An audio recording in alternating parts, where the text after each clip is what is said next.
I'm pleased with our guys. Thought we talked about it. I thought we had a great week of preparation. Talked to our guys after last week. Knew we had to prepare harder.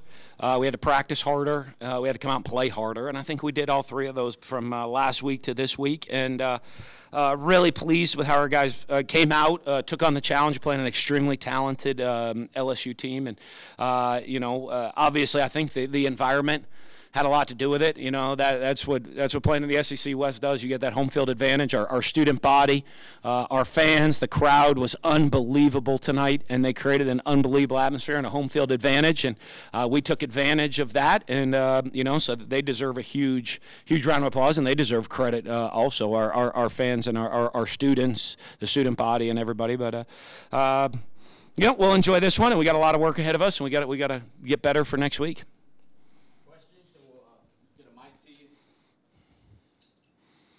I thought I summed it up pretty well right there. No, there are questions.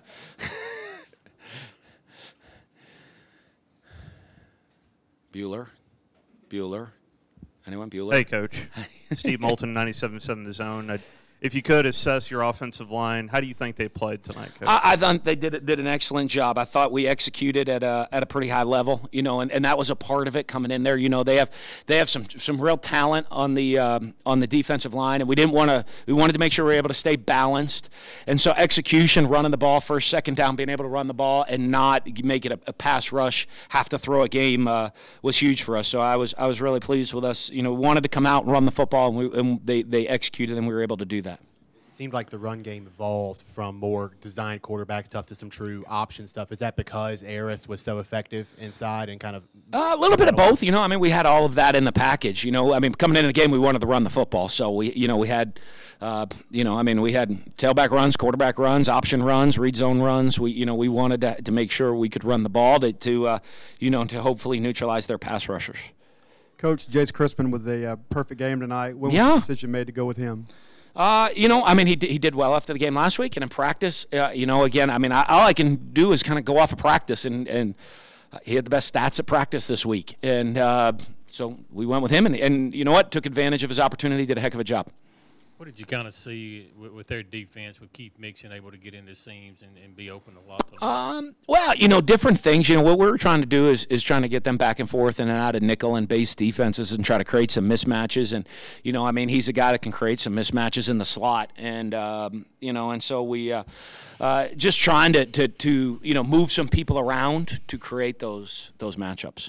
Dan, you entered the half up 17-7. How important, in your opinion, was that first drive to be able to put points on the board? It was huge. It was huge. We knew we had the ball to come out to start the second half. I think we got help with a penalty on that drive on a big one to stay on the field. And I was disappointed. I didn't get the right call in the red zone at the right situation, and so that made us settle for a field goal. But overall, it was good. And Jace making those kicks, kept momentum on us and put that drive in. We were able to use up some clock and control the tempo of the game too, and that was huge, and especially starting in that second half. Coach, when LSU switched to the run-heavy offensive line formation, what did the defense do to adapt to that? Well, I think what we had to do is early on. They were unbalanced and overshifting and trade and moving and like they do, and that's what they do. And a couple times they got us out of formation. We didn't get the right check on the defense. We didn't slide the right way with the defense, and so they took advantage of it. But we talked to our guys. It wasn't and they were fired up. You look, we got some young players on this team. Especially some young defensive linemen, and they're juiced about the atmosphere. We just told them, be juiced, but you got to also, execute at a high level. And so, once they settled down and started, making the adjustments we needed to get lined up properly, that was the biggest issue. Whether it was on kickoffs or punting, can you talk about the advantage in field position Logan Cook gave y'all tonight? Well, it was huge, but you expect that as a senior. He's a guy that we count on, a leader of our specialists. He's a great leader on the team. He's been in all kinds of situations in his career. Been in and played in big games before, so I think he understands the moment of what he needs to do when he walks out there on the field. And I know he knows we have the confidence in him. His teammates have the confidence in him, and they expect him to perform at that high level. Back to the offensive line, a lot of success running off tackle and with behind the tight ends tonight. Talk about the job of Stuart Reese and Farad and Justin and those guys.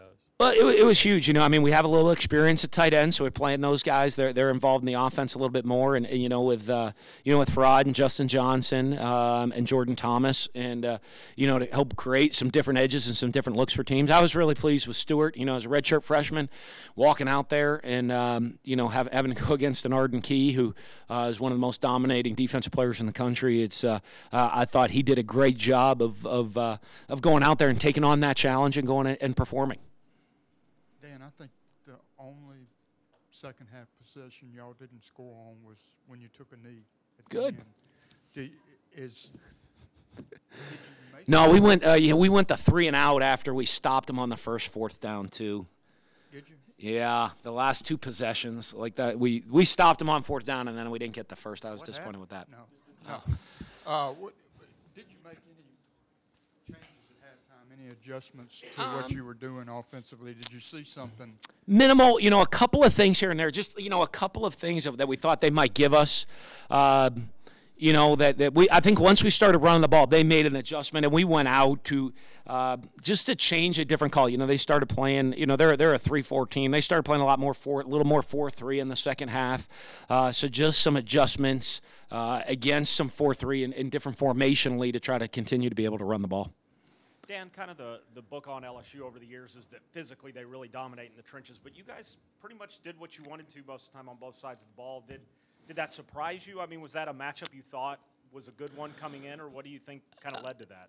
Well, you know what I think early? I think us to be able to stay balanced with, you know, with the ability of Fitz with a couple of quarterback runs here and there, not overloading it, and Harris really running physical, you know, kind of kept them a little off balance at times and allowed us to stick with the run game for 4 quarters. And then, you know, obviously getting the lead helps, you know, and executing early, getting a lead, and, you know, and being able to really stick with run and play action. And, you know, and that's what we're able to do. We're able to hit a couple of big play, you know, some play action passes, but that's all set up by the run game.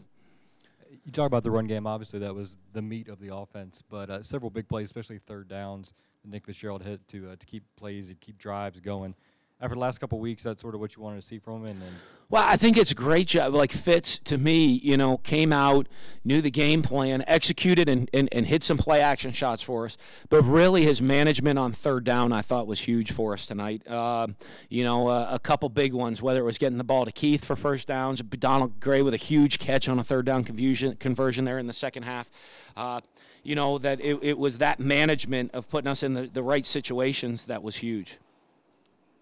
Dan, you guys, I mean, beat LSU by 30. How much is this the best you guys can play, or is there still more for you guys to do? No, we got to get a lot better. I think, you know, I mean, you know, like I said, I mean, tonight we came out and the crowd had a lot to do with that. But, you know, we have got to we got to continue to improve. We have a young football team. You know, we got to continue to build the depth of the game, of the players on the team, and continue to take steps forward with our performance and preparation during practice time, and then come out and you know, have practice translate into playing like we did tonight.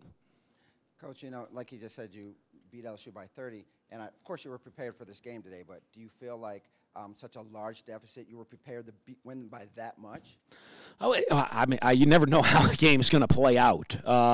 You know, I thought we felt pretty good about our plan if we came in and executed. And but you know, you never know how the game's going to go out. You know, we gotta see what they're going to do, adjustments to us, our adjustments to them, and then our guys got to go out there and perform. But you know, I think our guys did. Our guys embraced the atmosphere tonight and the crowd, and that obviously gave us a huge edge. Dan, even though y'all didn't score on the first drive, do you feel like you established the run pretty well there and set the tone? Yeah, I do. I think coming out, I think especially that first drive, we hit a couple of runs, you know, to get 1st downs. And I don't know, establish the run, but I think especially for some of our younger guys in line, built some confidence, you know, that the game, hey, they got this great front, but here we were able to run the ball a little bit. And that built confidence, and that confidence continued to build throughout the game. Hey, Dan, we saw Corey Thomas, Gabe Miles on scooters Yeah. before the game. Do you have an update on their status? Right now, Corey, I think, is going to be out for the next couple weeks. We'll see. Gabe could be questionable this week. He's going to be week to week. Both have foot injuries, and so, we'll see if Gabe's ready to go this week. Hopefully, Malik practiced a lot, so he might be back in the mix next week for us. He didn't play in the game, but he practiced some this week. But obviously, it'd be good to get Malik back with two of our key starters and key leaders to the team down. I'm going to preface this by saying I know you probably don't care too much about what people say outside the program, but heading into this season, you guys are ranked somewhere like near 6-6 to finish, and now after 3 weeks, people are talking about you guys being the second-best team in the West. Do you feel like that talk is warranted? How do you feel about that? Well, I don't know. We're 3-0, so. We got a long way to go to get 6 wins. So I guess we'll see what happens down the road, and got a huge challenge next week going playing a team that was just about a top 10 team this week, and that's part of playing in the Southeastern Conference, especially playing in the SEC West. Is you get to follow that up with another nationally ranked team on the road next week. You've alternated running backs throughout the first couple of games. Was the game plan just to ride Harris as long as you could? Well, I think you're building it, and we were running the ball effectively. Harris is our back, our guy, and he was really playing hard. And in flow of the game, we're running it. We just stuck with him and let him kept going. I got to look at times, even at halftime. I was hoping to get maybe some of the younger guys in just to get them in the flow of the game early, but it was hard how I think Harris was running the ball hard to get him out of there. Hey, Coach, back here. Nick said to ESPN that his grandfather was here tonight. Do you feel like he was playing some inspired ball, knowing that he was in attendance? Good. He didn't let me know that, but I didn't know if he had extra. So happy for him. Coach, a couple of questions. If you could talk about your defense, especially on third down, limiting them to 3 of 13, Coach. Well, I think that was, I think that's huge because they got some skill players out on the outside, and and I think on the back end we did a good job of avoiding the big play. We didn't give up the big shot play. They're a run play action team, and they ran the ball with some physicality. Obviously, getting the lead maybe got them out of their game plan, but we didn't give up the shot down the field. They were run play action. We limited them kind of just run and third down, and.